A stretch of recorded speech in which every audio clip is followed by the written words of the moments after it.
அன்பு நண்பர்களுக்கு வணக்கம்.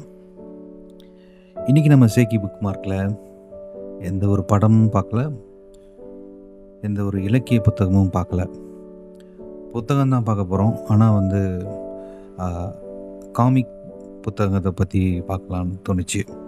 ஏன்னா இடையில் நான் ஒரு 90s கிட்ஸ்ன்னு சொல்லி ஒரு கடை இருந்தது. அந்த கடைக்கு நான் போகும்பொழுது அங்கே 90ஸில் அப்போ ரிலீஸ் ஆன இந்த தமிழ் காமிக்ஸ் புக்ஸ் எல்லாம் கொஞ்சம் வச்சுருந்தாங்க. அப்படியே ஒரிஜினல் காப்பியாக வச்சுருந்தாங்க. அதை பார்க்கும்போது என்னோடய பழைய அந்த குழந்தை பருவ நினைவுகள்லாம் வந்தது.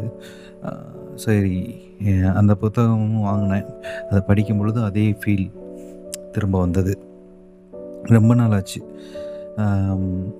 ஸோ இன்றைக்கி அதை பற்றி நம்ம பேசலாம். ஸோ எப்போ தமிழ் காமிக்ஸுங்கிறது வந்தது, அதோட அனுபவங்கள் அதெல்லாம் பேசலான்னு தோணுச்சு.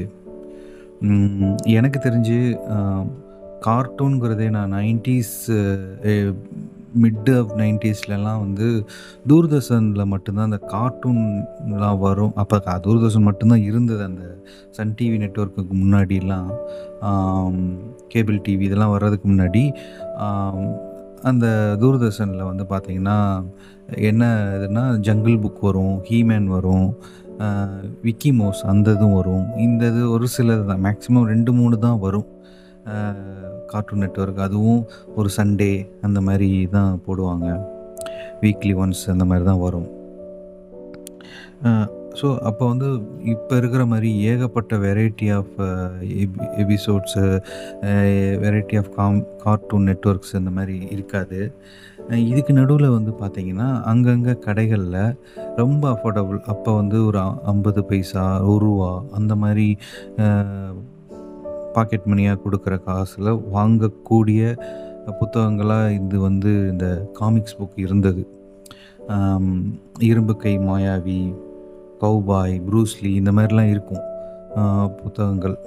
ஸோ இந்த புக்கு இதோட ஸ்பெஷல் என்னென்னா, இந்த புக்கு ஒரு ஒரு வாசிக்கணும்னு தூண்டக்கூடிய ஒரு புத்தகமாக இருக்கும். குழந்தை பருவத்தில் ஒரு வாசிப்பை கொண்டு வரணுன்னா இந்த மாதிரி புத்தகங்கள் காமிக்ஸ் புக்கு ரொம்ப ரொம்ப சூட்டபுளாக இருக்கும். ஏன்னா அது அதோட படங்களும், அதுக்கப்புறம் அதோட டயலாக் டெலிவரியும், அந்த சத்தங்களோட வர சத்தத்துக்கும் ஒரு ரிட்டனில் எழுதியிருப்பாங்க. டுமீலுங்கிறது ஷூட் பண்ணும்போது, அதுக்கப்புறம் இப்படி அடிக்கும்போது டிஷ்யூங்கிறது, இந்த மாதிரிலாம் கொடுத்துருப்பாங்க. ஸோ அது ஒரு கற்பனை வளத்தெல்லாம் உண்டாக்கும். அந்த டயக்ராமை பார்க்கும் பொழுதும் அதுவும் அப்பயே ஒரு பிளாக் அண்ட் ஒயிட்டில் தான் இருக்கும். அது ஒரு வகையான எப்படி சொல்கிறது, காட்சிகளும் அதோட டயலாக்கும் சேர்ந்து உங்கள் கற்பனைக்கு கொஞ்சம் நீங்கள் மெனக்கெடுக்கவே தேவையில்ல, அதை கொஞ்சம் இழுத்துட்டு கொண்டு போய் விடும். அந்த காட்சியை உங்களுக்கு கொண்டு வந்துடும். அவங்க கொடுத்த அந்த டயக்ராமுக்குரிய நிலப்பரப்புக்கு நம்ம போன மாதிரி ஒரு ஃபீல் கிடைக்கும். எனக்கு எல்லாத்துக்கும் எப்படி வந்திருக்கும்னு தெரியல அந்த நினைவு. எனக்கு இந்த மாதிரி படிக்கும் பொழுது அந்த பிளாக் அண்ட் ஒயிட்டு, அந்த சாணி காகிதம்னு சொல்லுவாங்க, அந்த மாதிரி பேப்பரில் இருக்கிற அந்த டயக்ராமுக்குரிய ஒரு லைட்டிங்கில் ஒரு இமேஜினேஷனே தோணும். அந்த குதிரை ஓடுறது, அந்த மலைனா அந்த கலரில் வர மலை மாதிரி இருக்காது, அந்த பிளாக் அண்ட் ஒயிட்லேயே வர அந்த மலைகள் இப்படிலாம் ஒரு தோணும். அது ஒரு வகையான கற்பனை வளத்தை தூண்டுற நல்ல ஒரு ட்ரை தான். ஸோ இதெல்லாம் எப்படி வந்தது, எப்போ தமிழில் காமிக்ஸ் வர ஆரம்பித்தது அப்படின்னு பார்க்கும்போது 1972ல் முத்து காமிக்ஸ் அவங்க தான் முத தமிழில் காமிக்ஸை புக்ஸை இன்ட்ரடியூஸ் பண்ணுறாங்க. அவங்க பார்த்திங்கன்னா ஃப்ளீட்வே அப்படிங்கிற ஒரு யூரோப்பியன் பப்ளிகேஷன் கம்பெனியிலேருந்து காப்பிரைட்ஸ்லாம் வாங்கி அவங்களோட கைடன்ஸில் இங்கே பண்ணுறாங்க. இவங்க சிவகாசியில் தான் அந்த பப்ளிகேஷன் இருக்குது, அந்த முத்து காமிக்ஸ். அதுக்கப்புறம் லயன் காமிக்ஸ், இவங்க 2 கம்பைனாக இப்போ இருக்கிறாங்க. இப்போ வரைய வந்துட்டு தான் இருக்குது. இவங்க 1972ல் இதை ட்ரை பண்ணி இந்த மாதிரி வந்துட்டுருக்கு புக்ஸ் எல்லாம். அதில் பார்த்திங்கன்னா இந்த மாதிரி காமிக்ஸ் 2 டைப்பில் இருக்கும். ஒன்று பிரிட்டிஷ் ஜர்னல், இன்னொன்னு வந்து அமெரிக்கன் ஜர்னல்ல இருக்கும். நீங்க நல்லா பார்த்தீங்கன்னா, அமெரிக்கன் ஜர்னல்லாம் ஒரு ஃபேண்டசி அதிகமா இருக்கும். பட்டு அதோட டயலாக் இதெல்லாம் வந்து அப்படி ஒண்ணும் சிறப்பா இருக்காது. ஆனா நீங்க பிரிட்டிஷ் ஜர்னல்ல போனீங்கன்னா, அதோட கதையும் நல்லாயிருக்கும். கதை அம்சமும் நல்லாயிருக்கும். அதுக்கப்புறம் பார்த்தீங்கன்னா, அதோட அந்த டயலாக்லாம் வந்து அதோட பொருந்தி போகும். நீங்க படிக்கும்போதே நமக்கு அந்த கிரிப்னஸ் இருக்கும். அந்த குவாலிட்டி அந்த தனியா தெரியும். அந்த இது அந்த பிரிட்டிஷ் சேனல் வந்து நல்லாயிருக்கும். ஸோ இவங்க வந்து அப்படி வந்து காப்பிரைட்ஸ் வாங்கி இவங்க விட்டது தான் ஃபர்ஸ்ட்டு இந்த இரும்பு கை மாயாவி தான் இருக்கிறதுலயே ரொம்ப ஹிட்டு. அ எனக்கு தெரிஞ்சு அத கன்டினியூஸா வாங்கி படித்த காலங்கள்லாம் இருக்கு.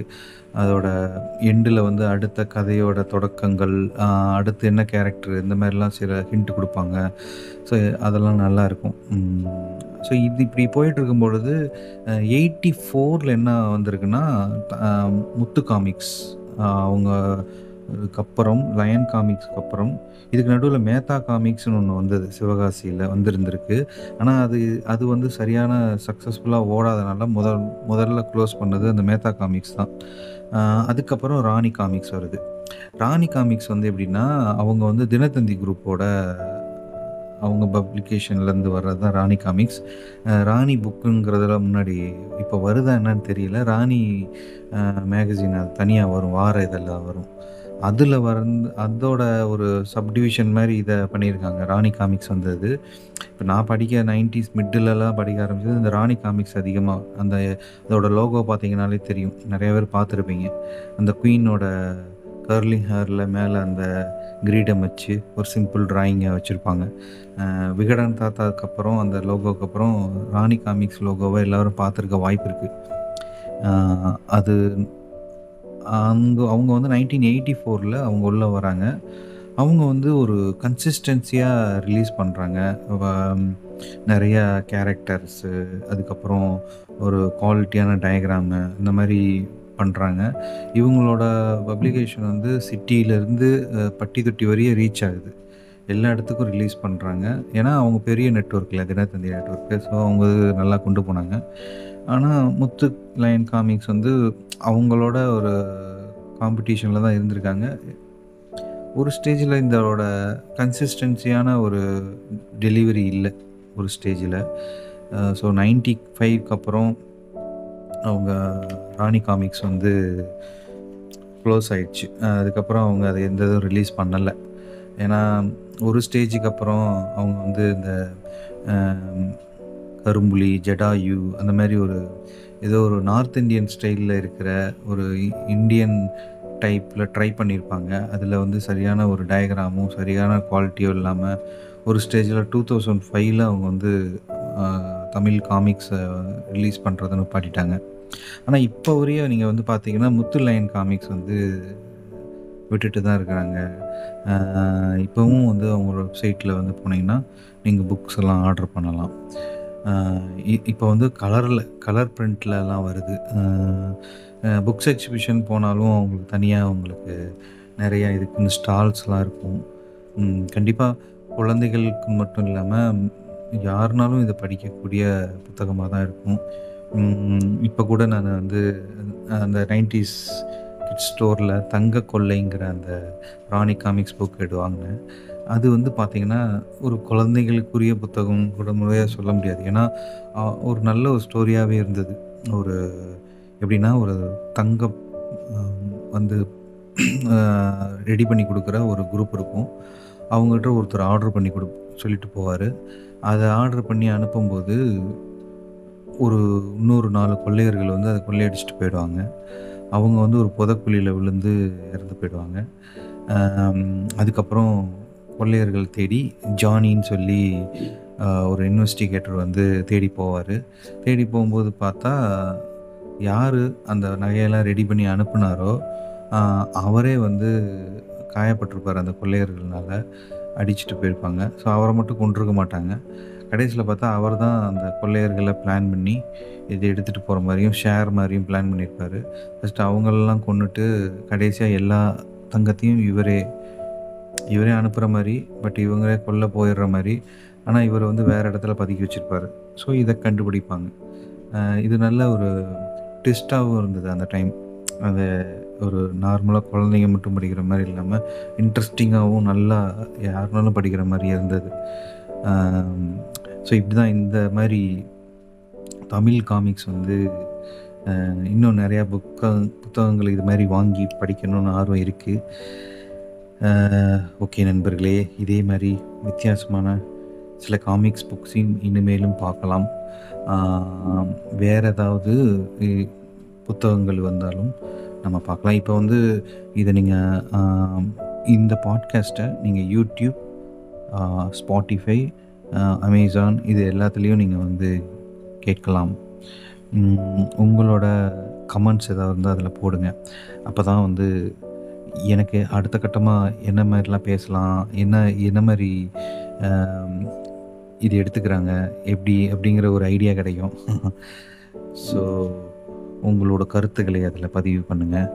ஓகே நண்பர்களே, கண்டிப்பாக இன்னொரு புத்தகத்திலேயோ படத்திலேயோ சந்திப்போம். எல்லாம் கடந்து போகும். நிம்மதியாக தூங்குங்க. நன்றி, வணக்கம்.